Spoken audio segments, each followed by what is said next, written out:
ένας προπαγανδιστικός μηχανισμός έχει αποκλείσει από τη δημόσια σφαίρα συζήτησης, όπως τόσα άλλα θέματα, κυρίως όμως τα θέματα του πολιτισμού.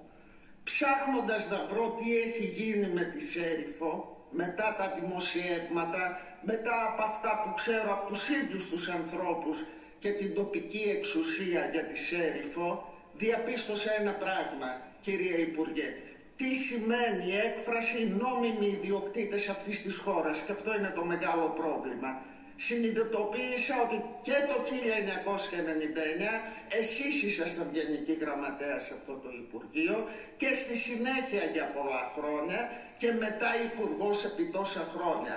Δεν γίνεται, πρέπει να σταματήσει αυτή η νοοτροπία των νόμιμων ιδιοκτητών, τους οποίους δεν μπορούμε ούτε να υποχρεώσουμε σε ένα διάλογο. Πείτε μου σε ποιο τηλεοπτικό κανάλι οργανώθηκε μία συζήτηση για την Ακρόπολη, για τις κυκλαδικές αρχαιότητες με μεγάλα θέματα τα οποία αφορούν την πολιτιστική κληρονομιά αυτού του τόπου και είναι δημόσιο και διαχρονικό αγαθό αυτού του τόπου.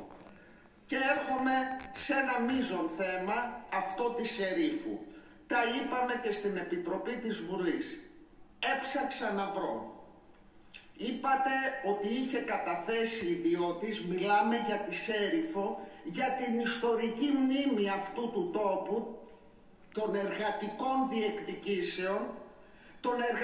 διεκδικήσεων που πληρώθηκαν με αίμα, με νεκρούς εκεί, και σε αυτό τον τόπο τώρα πάνε να γίνουνε, αντί να έχουμε συγκρότηση ιστορική και μουσιακή αυτού του τόπου και να προσαρμοστεί ο τουρισμός σε αυτή τη μνήμη του τόπου, πάμε να έχουμε πάλι επενδύσεις για να είναι η εμπειρία της επίσκεψης με rail, biking και διάφορα τέτοια. Έψαξα λοιπόν, κυρία Υπουργέ, επειδή μου είπατε ότι ο ιδιώτης είχε κάνει την αίτηση, το master plan του το είχε καταθέσει 6 μήνες πριν και το Υπουργείο έπρεπε να απαντήσει και ότι το Πολυτεχνείο καθυστέρησε. Βρήκα όλη την αλληλογραφία. Απρίλιο όντως κατέθεσε ο ιδιώτης, του οποίου τελικά εγκρίθηκε το master plan. Προσέξτε τώρα, αυτό είναι η νοοτροπία του νόμιμου ιδιοκτήτη. 12 Αυγούστου 2024, ελάχιστους μήνες μετά, καταθέτει το Εθνικό Μετσόβιο Πολυτεχνείο. Τη μελέτη για να μείνει του Εθνικού Μετσόβιου την καταθέτω στα πρακτικά, για να καταλάβει όποιος ενδιαφέρεται και τώρα και στο μέλλον τι σημαίνει αριστεία και τι σημαίνει καινοτομία. 12 Αυγούστου καταθέτει το Μετσόβιο. Έχω εδώ τις επιστολές τις οποίες θα καταθέσω. Προσέχτε, είναι πραγματικά εξωφρενικό. 12 Σεπτεμβρίου του 2024 το Κεντρικό Συμβούλιο Νεότερων Μνημείων ασχολείται με το master plan του ιδιώτη. Έχει ενημερώσει το Μετσόβιο, τους ανθρώπους, ότι χρειάζεται να επανυποβάλουν τη μελέτη τους μαζί με το Δήμο Σερίφου. Δεν περιμένουν την επανυποβολή, κάνουν άρον-άρον το Συμβούλιο στις 12 Σεπτεμβρίου και λίγες μέρες μετά επανακαταθέτουν το Μετσόβιο μαζί με το Δήμο Σερίφου. Πείτε μου, περίμενε το Κεντρικό Συμβούλιο από τον Απρίλη μέχρι το Σεπτέμβρη και πότε κάνει το Συμβούλιο? Όταν καταθέτει το Εθνικό Μετσόβιο και όταν τους λένε επανυποβάλλετε τη μελέτη για να γίνει, κρατήστε και αυτό στα πρακτικά σας παρακαλώ, για να μπορέσουμε να εξετάσουμε και το δικό σας master plan. Δεν θα μείνει έτσι αυτό. Η Σέριφος δεν θα πέσει σε χέρια ιδιωτών, ούτε θα καταστραφεί αυτή η μνήμη αυτού του τόπου. Κοιτάξτε, άκουσα προσεκτικά τον Υπουργό και θέλω να σταθώ σε δύο ζητήματα. Πρώτη παρατήρηση. Είπατε ότι δεν έχετε μονές και αγκυλώσεις. Αφού δεν έχετε μονές και αγκυλώσεις, υποθέτω θα επανεξετάσετε την απόφαση για το master plan και τη Σέριφο, ακριβώς όπως σας ανέπτυξε η Σία Αναγνωστοπούλου πριν στην εισήγησή της, που σας έδωσε συγκεκριμένες ημερομηνίες, που αυτές οι ημερομηνίες δείξανε ότι είχατε πολύ μεγάλη βιασύνη να κάνετε πλάτες στον ιδιώτη και να θάψετε τη μελέτη του Εθνικού Μετσοβίου Πολυτεχνείου. Γιατί αυτή είναι η αριστεία σας. Και δεν σας άκουσα να λέτε κάτι σε αυτά που κατά τα άλλα είστε λαλίστατος. Θα ήθελα να αναφερθώ στο θέμα των μεταλλίων Σερίφου που απασχόλησε και τη συζήτηση στην Επιτροπή. Είμαστε σε ανοιχτή επικοινωνία με τους ανθρώπους της Σερίφου, με το Σύλλογο, με όλους. Οι άνθρωποι εκεί λένε ότι το Υπουργείο Πολιτισμού δεν έχει δημοσιοποιήσει το επίμαχο master plan με το οποίο ο ιστορικός αυτός τόπος κινδυνεύει από επιχειρηματική κερδοσκοπία. Εμείς σας λέμε προκαταβολικά από αυτό εδώ το βήμα ότι αύριο θα καταθέσουμε επίσημα αίτηση κατάθεσης εγγράφων για την κατάθεση του master plan στη Βουλή. Οι φορείς της Σερίφου αλλά και οι φορείς της προστασίας της παγκόσμιας πολιτιστικής κληρονομιάς ζητούν διεύρυνση του πλαισίου προστασίας του ιστορικού τόπου των μνημείων τους και του συνόλου του αρχαιολογικού χώρου και του φυσικού περιβάλλοντος.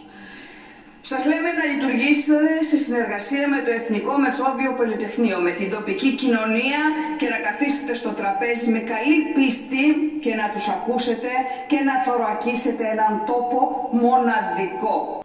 Και για τη Μονεμβασιά και για τη Σέριφο βρήκατε την συζήτηση του συγκεκριμένου νομοσχεδίου για να ασκήσετε κοινοβουλευτικό έλεγχο.